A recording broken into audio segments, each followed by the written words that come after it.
Hi guys, it's Mayhem here. Welcome to another episode of FTB Style, Season 2, Episode number 25. Hey. Right, today we are going to be doing a little bit of a change to the Auberry processing behind the curtains here. So, I've found something, instead of using the cyclic assemblers, which should make it a little bit more simpler. It's from Railcraft. You may already know what it is. So, right, where are we? Railcraft. There we go. It is the metal chest. It's quite a simple thing to make. So, I'm going to make a few of those up. It's just like steel gears made from tin and stuff there. So it's quite easy to make. So I'm going to make half a dozen of them up, and I'll get back to you, and we'll be behind the scenes, and we'll put it all together again. Right, see you in a second, guys. So I'm behind the scenes here, and hopefully now with these metal chests, what they do when say like ingots or the iron berries go in there, it will change them. Say from the berries, it'll change. Once it's got 9 in here, it will change it to an ingot, and obviously if it gets 9 ingots, it will automatically change it to a block. So any metal that goes in it, it will change it up. So I can get rid of these cyclic assemblers now, which is a good thing. So right, what we're going to need to do, I know we've got strawberries going into this one, ingots going into that one. So can I shift click them up? Should be able to place that there. That'll just directly replace that. That should be fine. I can take that up and that should go into there. Insert, and do I need to put the filter in? Yes, I do. That's that filtered in. And now I should be able to place that there. That there. There you go. See that actually happening? The 9 Auberries are changing into the nuggets. Then these will turn from the nuggets straight into the ingots once you get enough. So that's that one done. See, no power needed for it, so which is much better. All done with one simple block, which is good because I've thought of maybe using another use for the cyclic assemblers down the line. So I'm going to go ahead and change up the other ones around the back here. I'll tell you what, while you're here, we'll do these ones. These are going to be a little bit more different, so don't need 2 of those now. So just need the... I could actually probably auto input in straight into the chest, I reckon. Hopefully that will work. Place the items in there. Oh, I thought that was a full thing there. So hopefully that will eject that straight into there. We'll keep an eye on that. And we can do the same here. I'm going to go ahead and change the other ones off camera here. And we'll probably do something else next. Right, so I'll see you in a second, guys. Right, guys, I thought get back to you. Let's change out this in the mini form, because I've come up with a couple of snags with this system. First things first, I had to order the extraction from the chest. Each one has a different colour now, so it extracts straight into the, say, like furnace or straight into the metal chest. And secondly, this one here, like the furnace turns it into the nuggets, but Railcraft itself doesn't recognise aluminium for saying. So this one here, I'm going to have to change back to the cyclic assemblers. But all in all, the system is working well. with the rest of them. Even this one where the ingots come in from the farm as well as the nuggets. It's making it out, and I've got it all outputting on the grey channel here, the light grey channel. Everything, all the chests, all outputting on that, so that all ends up in the dense storage cells. There you go. Look, they're doing well. So there's made 8. See if it makes another one by the time we get back, and see that'll be gone. And the copper's working up well there. So that just needs one more to make another ingot there. There you go. Look, there you go. We'll just see that happen. And then once they're made, on the light grey channel, off to the deep storage. So I'm going to go back to the aluminium one and stick that back with the cyclic assemblers. Don't know what that is for. Back to the cyclic assemblers, and then hopefully we can get to moving on to what we wanted to before, what I wanted to do next. Right, I'll see you in a short bit of time.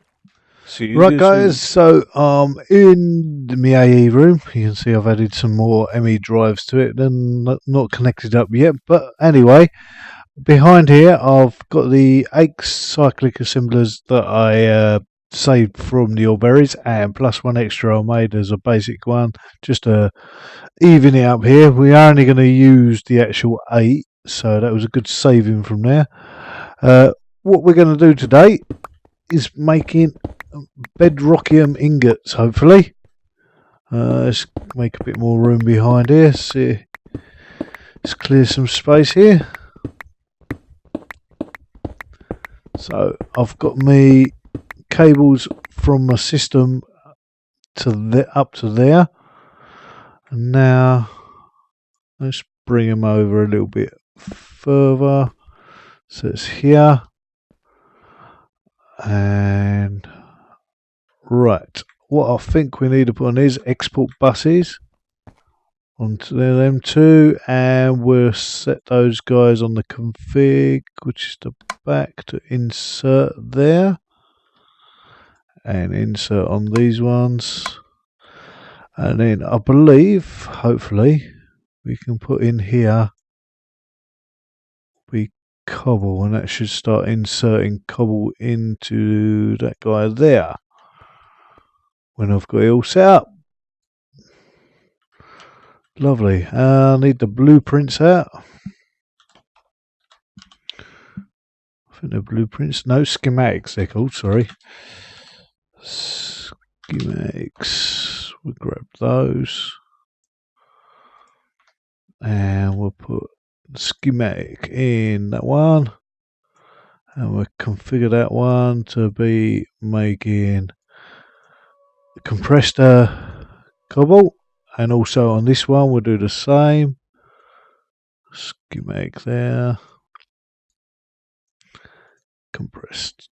Did that do that? Yes it did. Right, so when they get rigged up, so what I've done, I've run the ME cables up from my little thing over here, and I've put, oh that's it, I might have to change that a bit over there yet, a P2P off of the ME controller, so that's just using one channel at the moment I believe, and hopefully, because I'm not too keyed up on this at the moment, if I put another P2P on the other end here, so if I put that on there, we can get the memory card onto the one over here.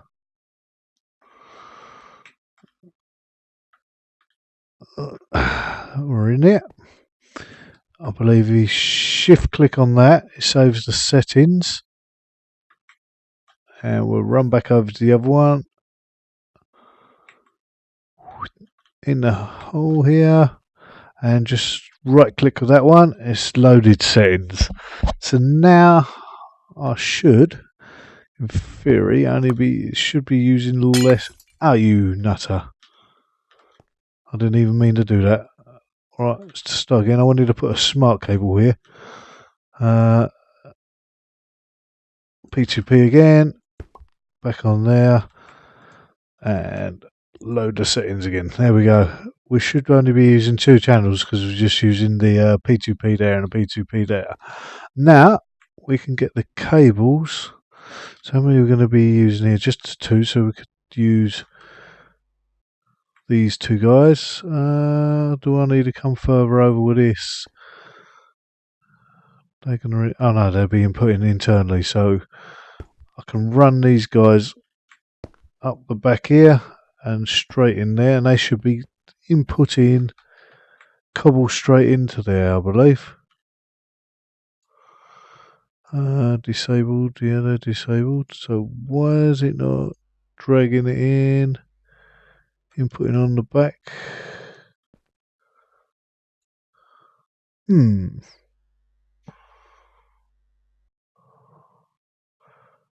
Export input bus, right.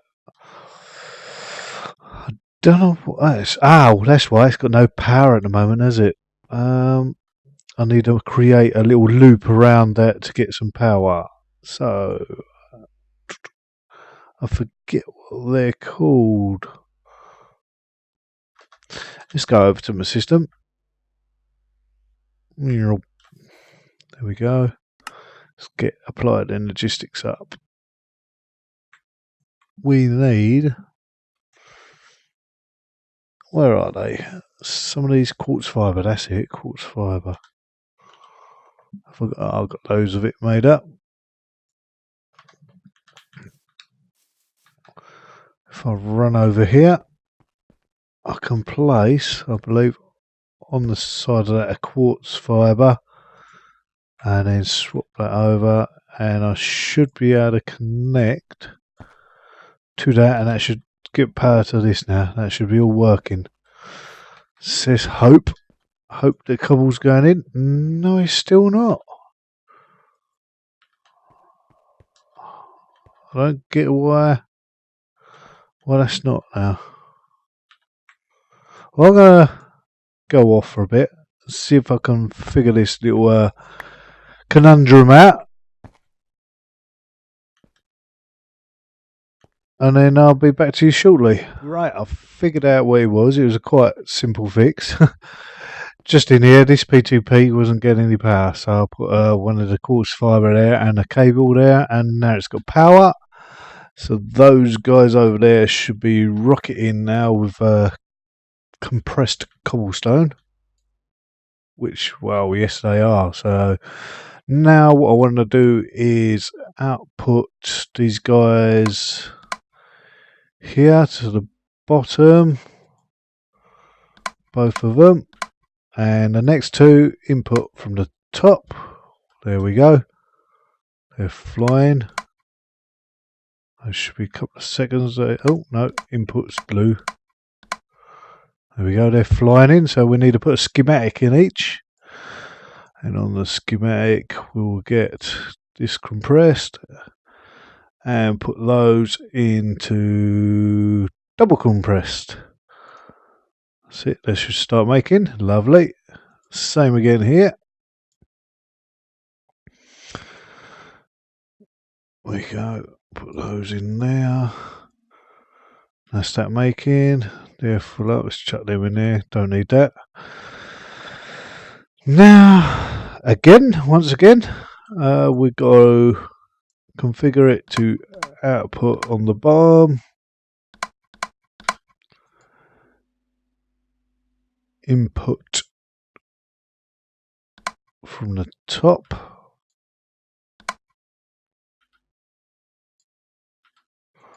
they're both getting that right. Another schematic in. We'll get some of this double. That turns into triple. That's that one.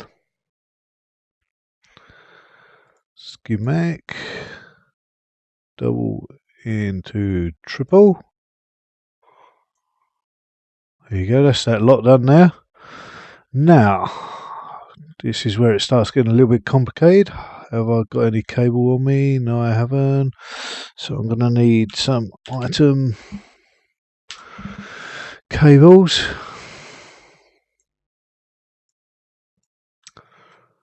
and I'm going to need to do this. So that one's going to go into that one, so I'm going to output that one to the right. That one's going to input this side, so that should be getting the triple.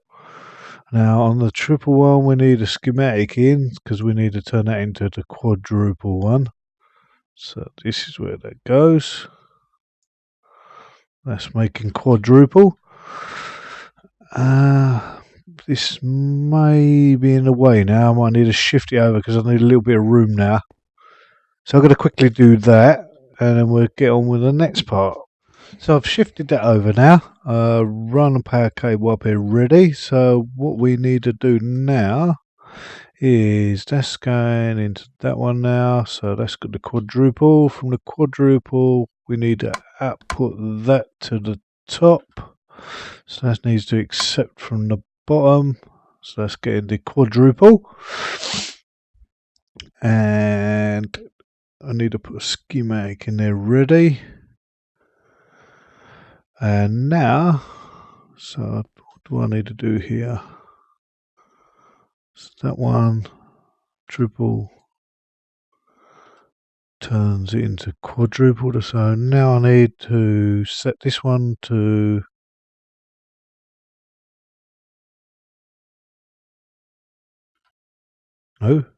this one. Yeah, that's correct. So I had to think a bit then. This one here needs to exit off the back, so we set that as always active. That should go up, and we're input on the, no, that's not the back.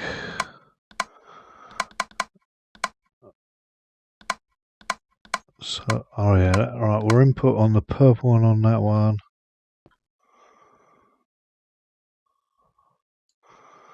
And this one we can change to green. That should work, so that can be changed to insert. Now that should be getting some triple and quadruple. Yes, it is. Now, with the final step to the bedrockium, I'm going to do manually for now. So all we've got to do is place them in there, but we'll set the schematic. So I believe it's triple in the corners and quadruple in the middle bits here, and then a diamond block there. Yes, it is. So we tick that. That's making bedrockium ingots. Now should get one there. So now we're getting them built up here. So what was that? That was on the back of this one, so I can't extract from the back of that one. Config. So have a look where we can go with this. Just here, I guess. So we need an import bus on that one, I guess. There, export. Yeah, there, export. So we need an import on the side here. So we'll configure that to orange. Let's double check that's done it. Yes, it has. Import. And then we go from here with some cables. Straight back over, up, and along. That should take us out of there. Can I get underneath and out? So, yeah, that's it. The bedrockium's gone. So now, if we're checking our system, bedrockium ingot should be in there. Lovely. So that is the machine. So I'm going to put some of these blocks back, tidy up a bit. I need some stone. And chuck that there. That should be fine. Let's put another torch in here just to light it up a bit more. Oh, one last step. Forgot. Need power to connect all the cyclic assemblers together. So let's just rig all that up. all the cyclic assemblers are going to need power. Run this one out this way.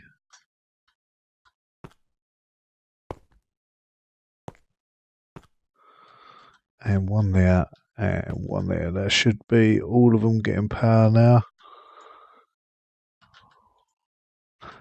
Look, that one needs power. That one don't actually need power because that's just a wasted one.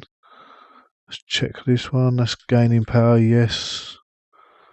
That's got loads of power, loads of power, loads of power. It's the top two that really need a lot of power.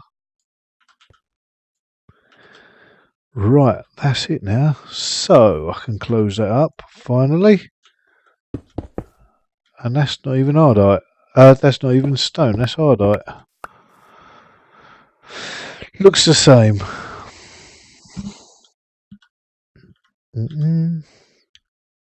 Stone. This will all change at a later date, the dressing up. But for now, I can chuck that. Oh, that's good. I didn't even realise that would have been covered in like that. So now, all them should be working and getting me towards bedrockium ingots. So for now, I'm going to manually put in the blocks because I'm not overly fussed. So when I've got more diamonds to spare, I will actually automatically input them into there. And when I can get the crafting going, they'll all go into there. So for now, I'm going to call this the end of the episode. So thanks for watching, guys. I hope you enjoyed it.